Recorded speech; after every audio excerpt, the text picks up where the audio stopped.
23শে April প্রথম দফার vote অর্থাৎ আগামীকাল প্রথম দফায় 152 আসনে ভোটের জন্য মোতায়েন করা হবে প্রায় 2.5 লক্ষ কেন্দ্রীয় বাহিনীর জওয়ান। সবচেয়ে বেশি কেন্দ্রীয় বাহিনী থাকছে মুর্শিদাবাদে।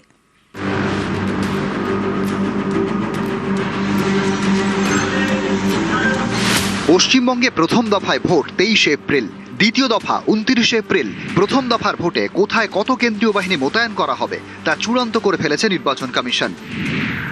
প্রথম দফায় 152 আসনে ভোট, এর জন্য প্রায় 2400 কোম্পানি কেন্দ্রীয় বাহিনী মোতায়েন করা হবে। অর্থাৎ প্রথম দফার ভোটে ময়দানে নামবেন কেন্দ্রীয় বাহিনীর 2,40,000 জওয়ান। প্রথম দফার ভোটে সবচেয়ে বেশি কেন্দ্রীয় বাহিনী মোতায়েন করা হবে মুর্শিদাবাদে।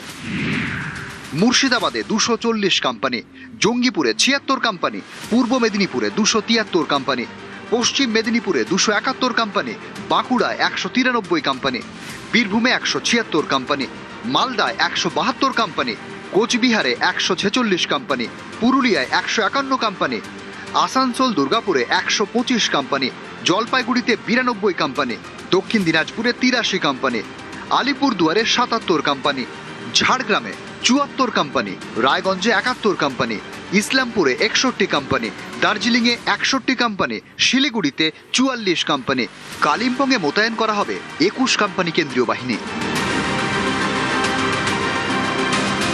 নির্বাচন কমিশন ঠিক করেছে, ভোট গ্রহণ কেন্দ্রে একটি বুথ থাকলে সেই বুথে 4 জন কেন্দ্রীয় বাহিনীর জওয়ান থাকবেন, 3টি বুথ থাকলে 8 জন জওয়ান থাকবেন, 5টি বুথ থাকলে থাকবেন 16 জন জওয়ান, 8টি বুথ থাকলে 24 জন, 10টি বুথ থাকলে 28 জন।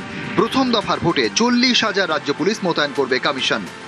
ইতিমধ্যেই নির্বাচন কমিশনের তরফে জেলায় জেলায় 6 দফা গাইডলাইন দেওয়া হয়েছে ভোটকে নির্বিঘ্নে করার জন্য। আর তাকে সামনে রেখেই এবার রাজ্যে প্রথম দফার ভোট নির্বিঘ্নে করার জন্য 2400-এরও বেশি কোম্পানি কেন্দ্রীয় বাহিনী মোতায়েনের সিদ্ধান্ত নিল নির্বাচন কমিশন। ক্যামেরায় কুণাল চৌধুরীর সঙ্গে সোমরাজ বন্দ্যোপাধ্যায়, নিউজ 18 বাংলা, কলকাতা।